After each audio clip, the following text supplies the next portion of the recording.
Hey, you're locked into another episode of the Leo podcast. My name is Josh, and we are glad that you are with us once again this week.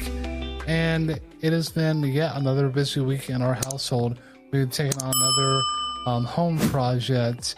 Fall is in here. At least it feels like fall for the past few days with the weather. And of course, also calls for pumpkin spice latte season. Some people are already going to have jump ahead on it, even though it's not yet September, which is what I classify as pumpkin spice season.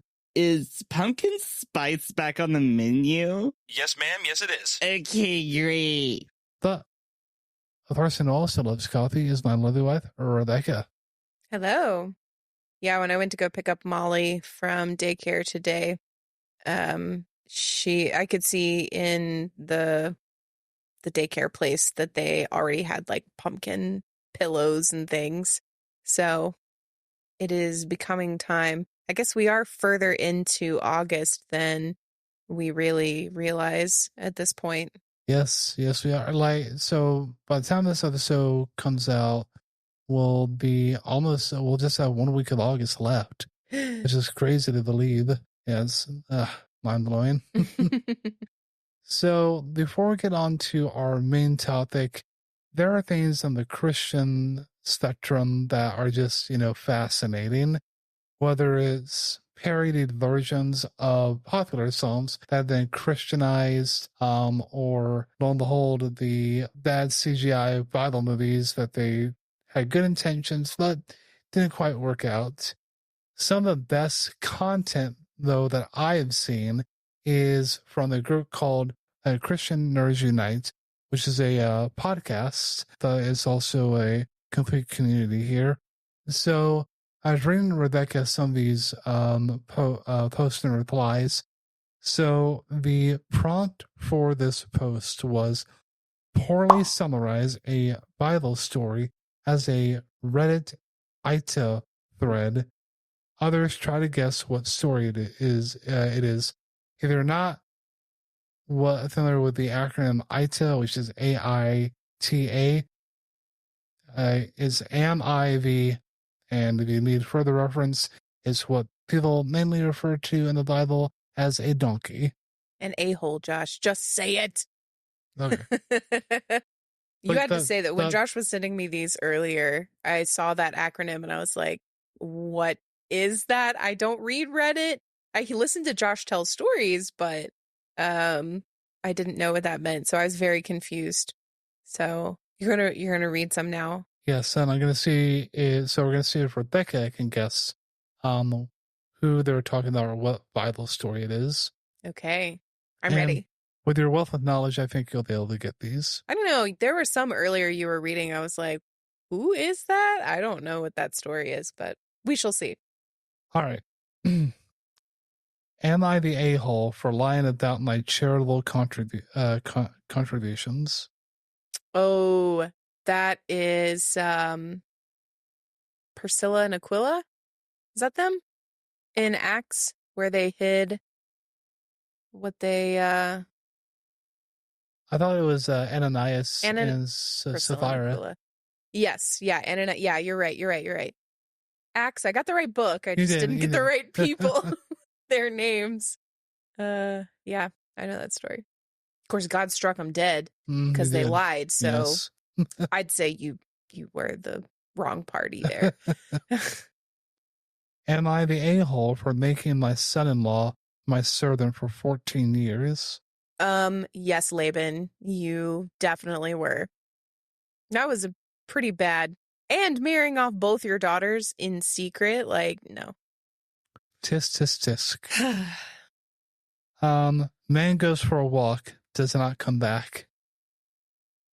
Goes for a walk, does not come back? Is that like when, Elijah was taken up into heaven on a chariot?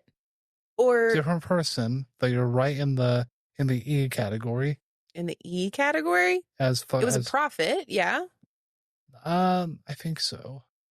Another prophet that starts with an E? No. It may not have been a prophet, but is another Bible character that starts with the letter E. I don't remember. It was Enoch. Oh, duh. Okay. So wait, Enoch was the one who was caught up in a chariot and No, taken to heaven? you're right. That is Elijah, I believe. Oh. Enoch was just he wasn't taking he was just taken up. He was just taken. You know. All right, we'll do a couple more here. Okay. Am I the a-hole for wanting a society of people who live in sin to be punished for it? Oh, Jonah. Yep, a message from the Lord. Yeah. Oh, man. Yes. He did. He took a long time to learn that lesson. This one is a given because we poked fun at it a lot. Am I the a-hole for giving one son a better coat than the rest of his brothers? Yes. Oh, shoot. No, I know this. It's Joseph. Yeah, that's the son. And his dad is Jacob. Goodness gracious. Yes, Jacob. We'll do one more just for fun, and then we'll get on to our topic. Okay. Man has it all, then loses it all, but remains true to his beliefs. Oh, Job. Correct. That one got me for a second. I was like, whoa, which one is that? Yeah, that kind of reminds me of the game Discernment by Christians Like. Right. Things Christians Like, which is a very fun game. We played it, a few rounds of it a few weeks ago. Very fun to play with a group, to play as a couple, but at least two people. That could be a game. It could be like a Guess Who Christian version. Guess Who Christian. That's funny. Can you imagine the game Guess Who? Oh, and you've got the little flip up things, and you go, does he have a hat? Is he wearing a turban?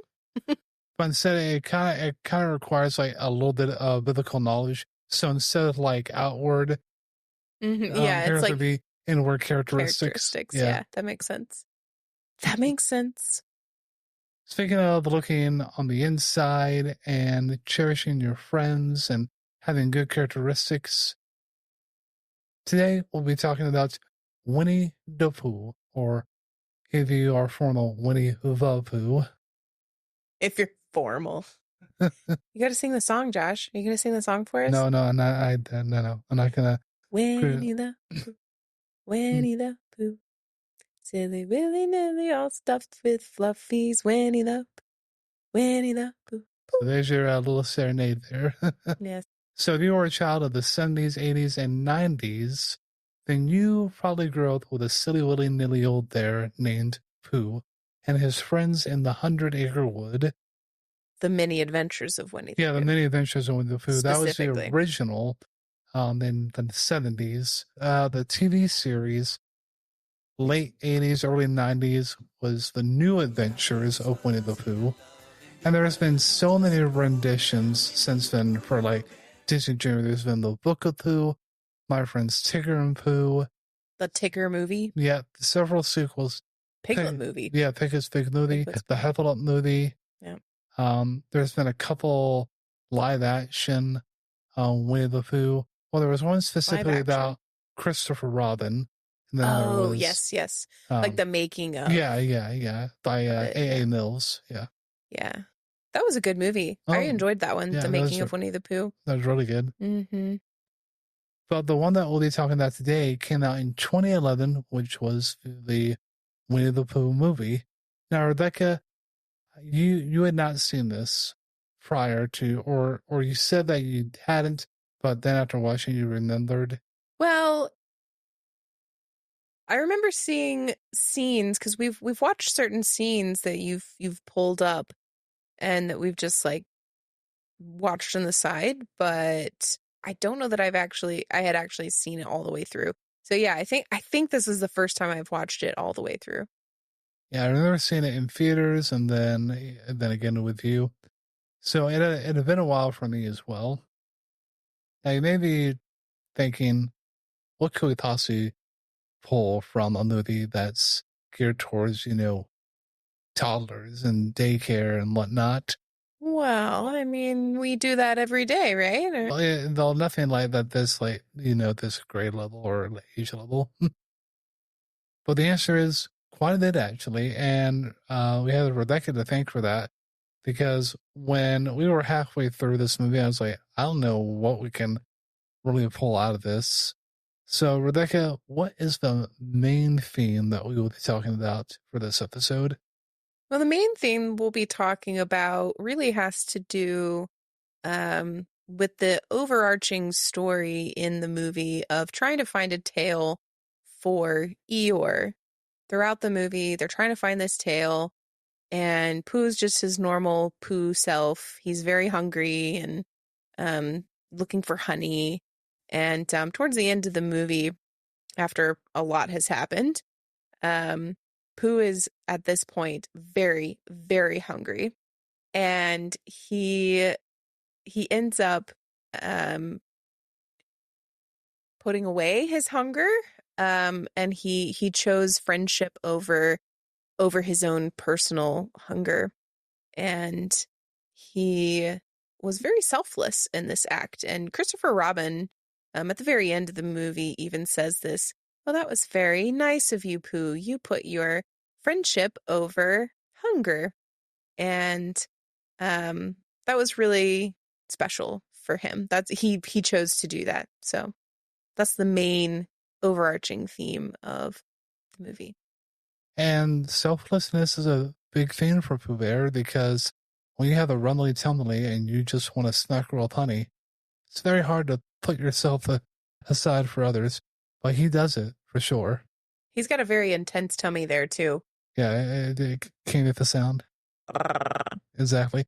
Which kind of goes in line with what the ticker sound as well. Yeah. T-I-double-G-R. That spells ticker. Exactly.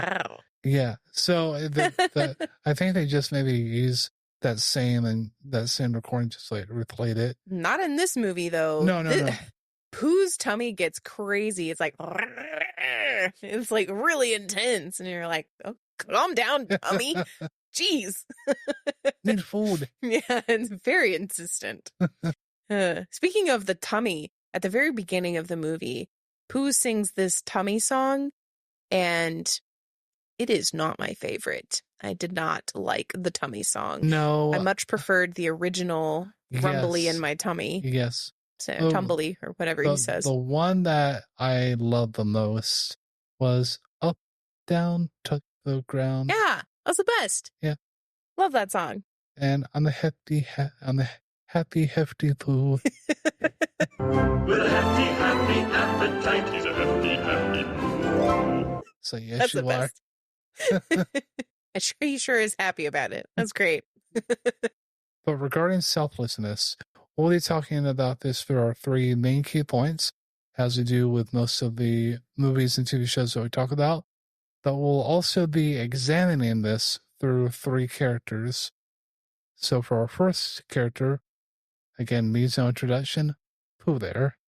Gone through a little bit of the movie so far, but just to give you a general overview, the Winnie the Pooh movie that came out in 2011 is all about finding Christopher Robin.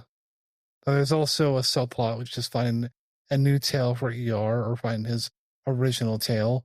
The whole finding Christopher Robin is coming from a mistranslation, courtesy of the owl, of the note that is left. And they think that Christopher Robin has been taken by some hideous monster called the Baxon. The Baxon. I did not like that song either. Yeah, the songs didn't hit. I really just did not like. Well, you didn't even like the rendition of the 100 Acre Wood by Zoe Deschanel. No, lots of love to her. She's awesome, but I enjoyed that one. Really? Well, this was during the era where it was like Jack Johnson was everything. Curious George came out, but it fits Curious George. To me, the style didn't quite fit Winnie the Pooh. I don't know. It just didn't. Maybe I just loved the original so much that I couldn't get past the newer version. I don't know. Which, quick side note, you'll notice that Curious George is in the background. Yeah, why is Curious George in the background? So here is the explanation. As you may have noticed, the back wall behind me is a little bit bare. It's lonely. Only my Funko Pops are out there. The reason being is the lights that I usually use to light myself, the pictures behind me are very reflective. So what did I do? I took them down, and it's going to be replaced by, want to guess? Something else. More light. Oh, Josh. But they're going to be like the backlights that we have, and it's going to be a cool motion and everything. So that'll be coming in the coming months at some point. But that's why Curious George is back there to add a little bit of class, he's a classic, so makes sense. And I need to hide the plug outlet out there somehow, so that's the other reason. But yeah, so Curious George will be hanging out with us for a while on the stool. You didn't want one of my Squishmallows? No, because I needed something that was like... Not a girly thing, specifically. But like... something that was neutral. But getting back to the movie. So, first point is Pooh's selflessness. So, Becca, can you kind of go into a little bit more detail? How does Pooh exemplify this theme? Yeah, I mean, it mainly comes towards the end of the movie, where this whole time they've been trying to find different tails for Eeyore, because Eeyore has lost his tail. And every time someone would find a tail that could possibly fit for Eeyore, they would bring out this enormous honey pot. Or no, I think it was a regular honey pot. Either way, they brought out this honey pot and they were like, "Yay, congratulations, you get the honey pot. You helped your friend." They celebrated way too early. It's like the second they put the tail on, it's Pooh. It's Pooh. Pooh wins the honey pot. Found a tail for his friend. You get the honey. Enjoy. Yeah, there you go. That's the song. Yeah, they definitely, it was like went through everyone. It was Rabbit and then Piglet and then Kanga. Mm-hmm. And she's like, no. It's Kanga. No. How about we celebrate with silence? Enjoy. So Yeah. in silence. She gave it away. Yeah, so the whole time they were looking for Eeyore's tail, and Pooh was like, "Man, I really want to find this tail because I'm very hungry and I'm all out of honey." And so he gets hungrier and hungrier and hungrier as he goes through the story. And then he went to Owl's house to see if he could get some honey, because by this point his tummy is very, very rumbly. And when he goes up to Owl's house, he noticed that there is a sign that says, "Ring the doorbell," or "Ring the bell, don't knock on the door." And so Pooh follows the little string from the bell all the way down, and there's what looks like Eeyore's tail is on the end of this rope. And Pooh is like, This looks very familiar. Yeah, and he keeps thinking about it, and he's like really close to eating that honey because he's so hungry. But he's just like, no, that is bothering me. Something about that thing is really interesting. And so finally he figures it out, that it's Eeyore's tail, and he has to make a decision right then. Okay, I'm hungry now. All it would take is for him to just eat the honey, but he doesn't. He takes the tail and he gives it back to Eeyore, and Christopher Robin helps him to nail it on. And yeah, so Pooh was very selfless, and because of his selfless act, then he was the one who did finally get the honey pot, and which he was very excited to get, of course. It was this huge honey pot that was like two times bigger than he was. Yeah. And so he like opens up the top and jumps in and starts swimming around in the honey. But the point is that he ended up being rewarded for his selfless act, and he didn't do it because he had the honey or knew he would get the honey, the prize. He did it because he wanted to help his friend, and he put aside his wants and needs for the moment and focused on what somebody else needed. And that's very commendable. Absolutely. I feel that sometimes when we do something like good or admirable, not all the time, but sometimes we do it with the expectation of the reward or, how does it benefit me? What am I getting out of this? I've seen a lot of people who'll go out of their way to make a grand gesture and make sure everybody's watching to get praise or to get notoriety or whatnot. Well, and the Bible says that if you do that, you have surely received your reward on earth, and you won't be receiving a reward in heaven. I forget where it says that, but... Well, and along those lines, I'm also, don't remember the verse specifically, it's like, but to do good works in secret.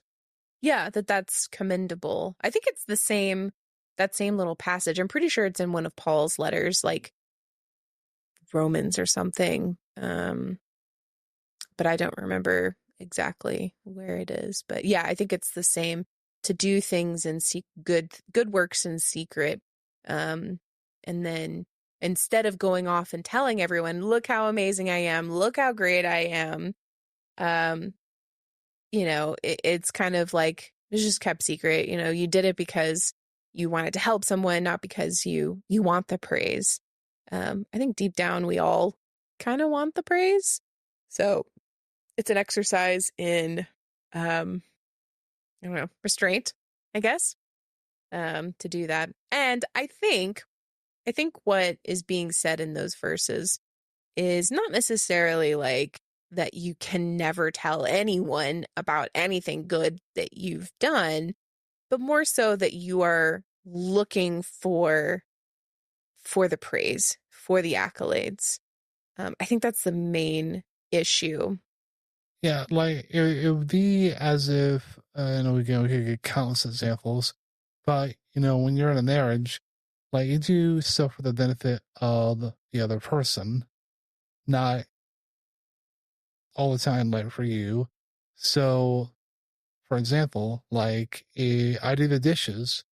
Not only is it nice thing to do for Becky, she doesn't have to worry about that, but it is also just a chore to do, in the household, and it gets things done. Allow us to be boastful about it and made sure that every time that Becca was in the room, that I made sure she knew I was doing the dishes and doing all the house chores just to get praise and rewards from her. Then I'm only doing that not out of the goodness of my heart, but just in recognition to get praise.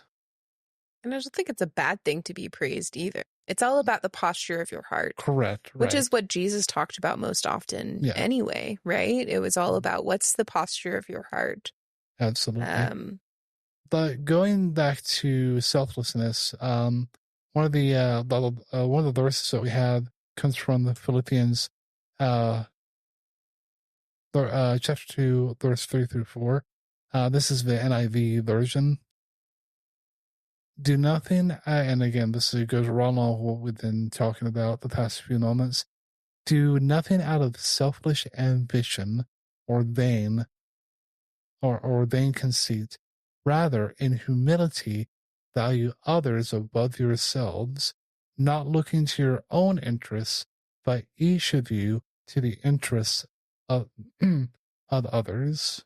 Do you know who wrote Philippians, or kind of like the background behind that? Paul.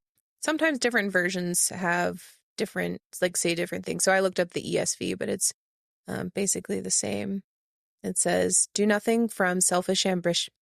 Woo. Okay. Talking is hard. Philippians 2:3-4 says, do nothing from selfish ambition or conceit, but in humility, count others more significant than yourselves. Let each of you look not only to his own interests, but also to the interest of others. This is a verse, these two verses actually, my mom taught my sisters and I growing up. She would tell this story about how she would quote this verse as she was the oldest. She had a younger sister, so my aunt. would go off and have cheerleading practice and whatever else was going on in her life. And mom would be left behind to do all the dishes by herself instead of having someone else. And she was very upset about it, as a kid. And she would quote this verse. She was like, "Do nothing from selfish ambition or conceit, but in humility." She would be like really upset, which is always a funny story to hear her say. But it made this verse stick in my mind, and a good look at what the attitude of our hearts that we're supposed to have towards others, to count them more significant than ourselves. Not that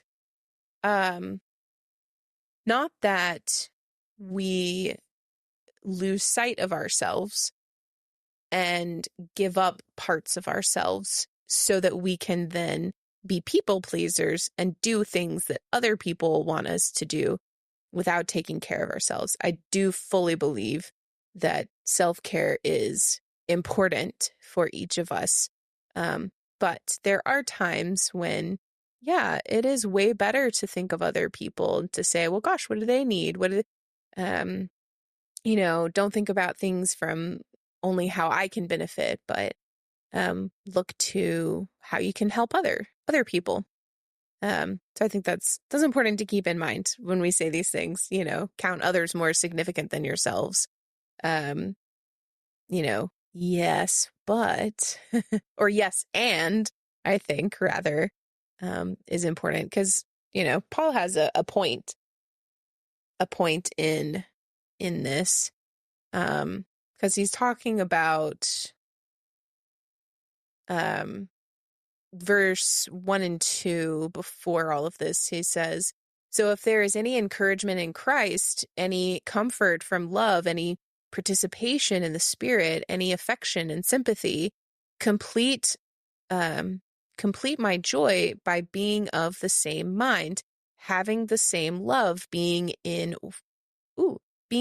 full accord of one mind."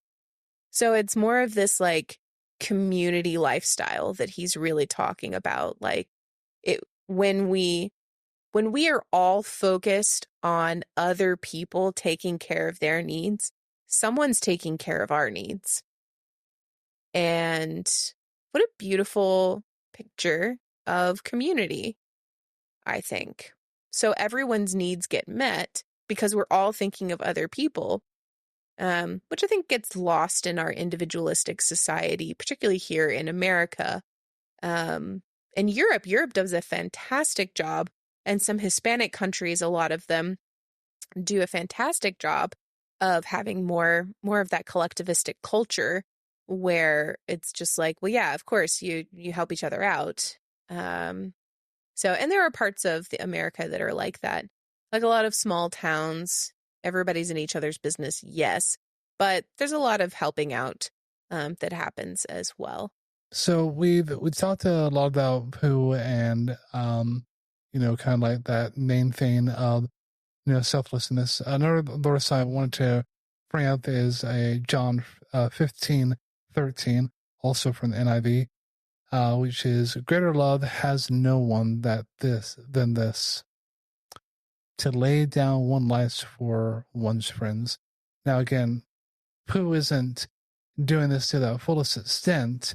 He's laying down like his wants and his needs, like kind of like dying to self in order to think about, Eeyore and what his needs and what his wants are, when we're looking at it in this context. So just kind of like reinforcing the points that have already been made. The next character we'll talk about, bringing this into our second key point, is Piglet, otherwise known as the character who says, "Oh, dear." Because he's very timid. Piglet. Yeah, Piglet is very timid. Always giving an excuse to like not do things. So, well, that's certainly such a big job for a small little animal. Yeah, he doesn't really believe in himself. So before Piglet goes on to this noble quest of bravery. So through unfortunate events, they all end up in the hole that they dug, except for Piglet. And Rabbit, trying to be the voice of reason, saying, hey, is there something up there that can get us out? And he goes through these different things that, are comical and, from the literary standpoint, and anecdotes are very funny to adults. Regarding the age of the children that may be watching, can maybe go over their heads. I think they would think it's funny. Maybe. I mean, you cannot pull someone out of a hole using a flower. Yeah, nor a book, regardless of how exactly that book is. Exactly. But if you have not seen the not scene, if you've not seen the not scene, go on YouTube and type in Piglet not, as in like tying a knot. Because it's all for naught. It is hilarious. It is very funny. They go through this whole like rigmarole of like, hey, can you knot those pieces? Not these pieces? Yeah, not those pieces. It's like, is it possible to knot those? Not possible. So it is possible. And just this whole thing. It is very funny. But unfortunately for Piglet, because he's cut this rope that he can't tie, together again, he's been tasked with the mission of going out and finding the vaccine, which, unbeknownst to him, Tigger has somewhat dressed up like the vaccine. Oh, that's how they ended up in the hole. Yeah. Oh, yeah. He scared everyone because he was dressed up like the vaccine. And then they all fell in, and Piglet was the only one up top. Right. So they kind of give us kind of an overview of Piglet's courage, because he has to muster up that courage, even though he typically doesn't want to do that. Yeah, he very scared, obviously, the whole time, but he muddles through. He does it. He finds encouragement from his friends, even though Rabbit gets pretty exasperated. But eventually they make it out of the hole, and throughout the whole time trying to find the vaccine, Piglet has gone around helping out, trying to set these traps, and he goes through the motions to help find the vaccine, and he shows great courage ultimately in helping out the process. It's kind of the same thing of being pushed into not being fearful, because you see a situation that requires bravery, even though you may not instinctively are a brave person. Think of it like this way: you see, your kid drowning. Well, your fear of the ocean outweighs the fear of your child drowning outweighs your fear of the ocean. So you automatically combat that fear. Another verse I want to bring up that goes along with this is in John 3:18, which says, "Dear children, let us not love with words or speech, but with actions and in truth." Again, putting your money where your mouth is, so to speak. Piglet could have said, "Oh, I'll go do this. I'm the bravest one of us all." But if he didn't put action behind it, even though he's terrified, his actions to do what is beneficial for the group, outweighed any words he could have spoken. So you're saying Piglet could have just said, "I'm too scared. I'm not going to do anything. I'm going to stay behind." But rather, his love for his friends spurred him into action. Exactly the point I was trying to make. I think it got lost a little, so I want to make sure. Well, we got there. Yeah.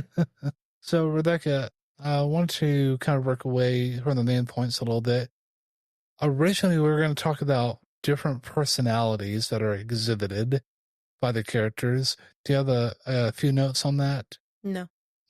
I have it from my head, though. Okay, well, because I've heard like different people have related the various characters in the 100 Acre Wood, different types of like mental personality disorders. disorder. Yeah.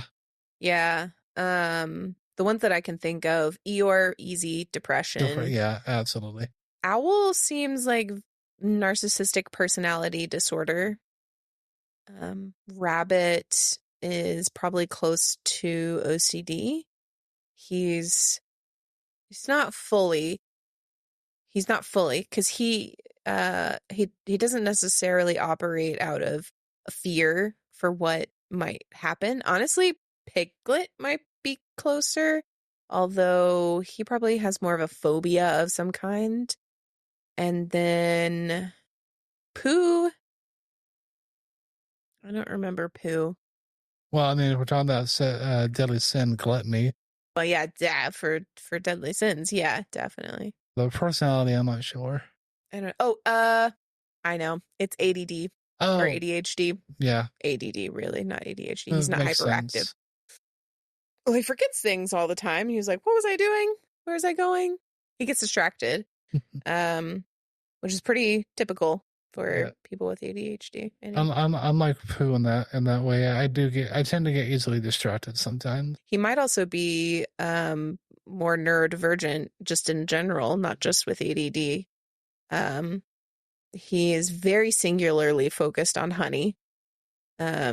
He is passionate, if you will, about his honey. So he could be somewhere on there. And Tigger, I thought Tigger was ADHD. I don't remember. I don't know. I didn't look any of this up, so I'm just like guessing. Or hyperactivity or something like that. Something, yeah. Yeah, I just kind of wanted to make sure to kind of note that because I thought it was very interesting, and I've heard about it, numerous times in the past. So we've gone to our third cue point. Speaking about, Eeyore being depression. Eeyore is our third cue point. Eeyore? Yeah, I said Eeyore. I heard ER. ER? ER. Yeah, no, that was a 90s show. ER? Oh, ER. Oh. Eeyore. And that is his acceptance of the selfless help that has come through, Piglet, Pooh, Owl, everybody who's tried to help him.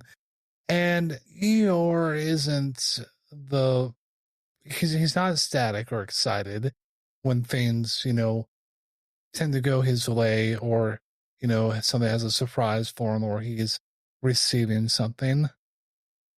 Like, at the end of the movie, they finally give Eeyore his original tail, and Christopher Robin says, "All right, well, what do you think, Eeyore?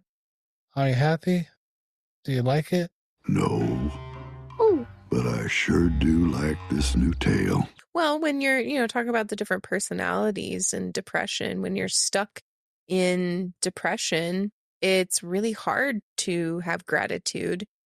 But Eeyore does end up seeing a positive side, so that's good. Accept what what you have. But I mean, you can tell he is grateful for the help that he is given. Yes, in the end, he is grateful to have a tail back. One of the last verses I'll read here. Well, actually, Rebecca, go ahead and choose one of our last verses to kind of round this point off with. Well, I like the two that we have. Galatians 6:2 says, "Carry each other's burdens, and in this way you will fulfill the law of Christ." So to build each other up, to lift each other's burdens. And then 1 Thessalonians 5:11 says, "Therefore, encourage one another and build each other up, just as in fact you are doing." And, exhortation is important. Paul talks quite a bit about that, as you can see from these two different letters. But yeah, to build each other up, to carry each other's burdens, to encourage each other. And all in all, that's what this movie can be summed up with, is the selfless acts, encouraging one another, and also celebrating one another. Yeah. Just in the beginning, as it was in the end, where they're, giving, reward for like, hey, you did this, you solved an issue, you solved a problem. We're celebrating your victory. to put this into a faith-based type of reference, think about at the end of life, when, for those believers, when you get to heaven, you spend eternity with Christ, like that is a celebration. That is the reward. And you want to hear, well done, thy good and faithful servant. Because that to me is like the ultimate reward. That is like, and then you get to celebrate, at, the marriage supper and the feast. And, I think that's going to be, one of the best parties ever. Do you think they're going to sing the song, Welcome to Heaven? Welcome to heaven! They're probably not going to take a song from Aspen Hotel in the kingdom of God. Yeah. But they may, and everybody else, everybody, including us, may be hot there. So Good looking.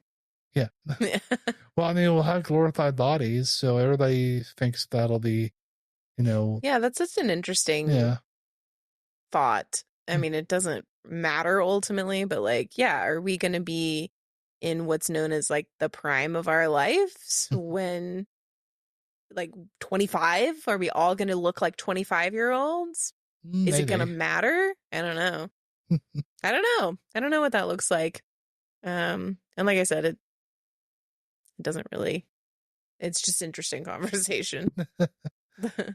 Well, that'll do it for this episode. And we hope you have learned a lot, that you've been encouraged with our musings and thoughts on the Winnie the Pooh movie and the topic of selflessness. Until next time, keep those halos shiny and stay holy, my friends.